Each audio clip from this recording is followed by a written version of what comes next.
हाय दोस्तों, बात करते हैं कॉस्मेटिक वर्सेस फंक्शनल राइनोप्लास्टी। क्या वो डिफरेंस है जब हम कॉस्मेटिक राइनोप्लास्टी करते हैं या फंक्शनल राइनोप्लास्टी करते हैं, बात करते हैं वीडियो में। बट वीडियो में आगे बढ़ने से पहले दी गई बेल आइकॉन को एंड यूट्यूब चैनल को सब्सक्राइब करना ना भूले, जिससे अच्छे वीडियोस राइनोप्लास्टी से रिलेटेड का नोटिफिकेशन आपको मिलता रहे। दोस्तों, सबके जहन में एक बात होती है, जब हम राइनोप्लास्टी की बात करते हैं तो मोस्टली पीपल थिंक कि rhinoplasty is a cosmetic surgery. So everywhere mention the cosmetic surgery. But दोस्तों ऐसा नहीं है।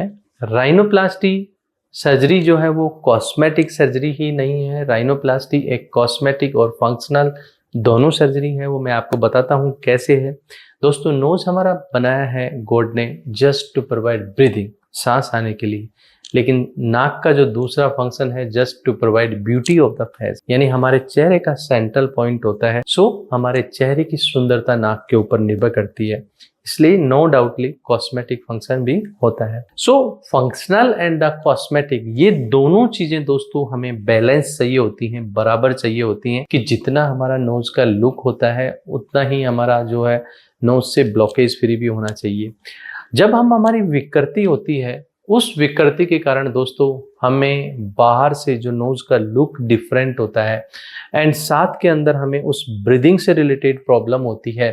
तो जब हम इस दोनों चीजों को ठीक करते हैं, जब हमारा लुक ठीक करते हैं, उसको हम बोलते हैं कॉस्मेटिक राइनोप्लास्टी। एंड साथ के अंदर जो हमारा ब्रीदिंग जो ब्लॉकेज है उसको ठीक करते हैं तो हम उसको बोलते हैं फंक्शनल राइनोप्लास्टी। सो जो राइनोप्लास्टी की जो प्रैक्टिस है उसमें दोस्तों 60 से 70% cases they have the both problem regarding the function of the nose and regarding the cosmetic aspect of the nose. 30% जो पेशेंट्स दोस्तों हैं they have a purely cosmetic issue. So दोनों में जब हम सर्जरी करते हैं तो दोस्तों जो रूट होता है सर्जरी करने का, जो अप्रोच होती है वो सेम होती है। नोज को ओपन किया जाता है, सारा काम वही किया जाता है, लेकिन खाली जो नाक के बीच में जो हमारा सेप्टम होता है उसका बहुत ज्यादा काम नहीं किया जाता। जिस नोज के अंदर फंक्शनल राइनोप्लास्टी नहीं करनी होती है, वहां पे उस नोज के अंदर जो सेप्टम है वहां पे जस्ट एक सेप्टम जो कार्टिलेज हार्वेस्ट की जाती है जस्ट टू रिकंस्ट्रक्ट जो हमारा नोज का जो अदर पार्ट है उनको बनाने के लिए। सेप्टोप्लास्टी कंप्लीट उसमें नहीं की जाती है।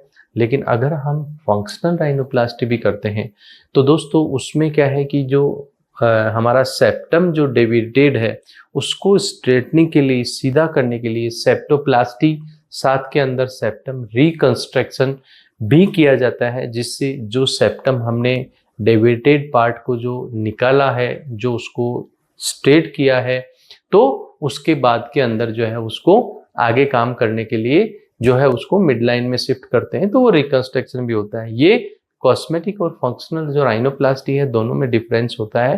पोस्ट सर्जरी के बाद के अंदर सुचर है, प्लास्टिक है, वो सारी चीजें ऑलमोस्ट सेम रहती हैं। बट यस, अगर दोनों चीजें करते हैं तो सेप्टम का जो वर्क होता है, इसीलिए अगर हम प्योरली कॉस्मेटिक राइनोप्लास्टी करते हैं एंड फंक्शनल एंड कॉस्मेटिक जैसे सीवियर क्रूकोड नोजेज में करते हैं तो उसका कुछ चार्जेस भी डिफरेंस होता है। So this is the basic difference between the cosmetic and functional rhinoplasty.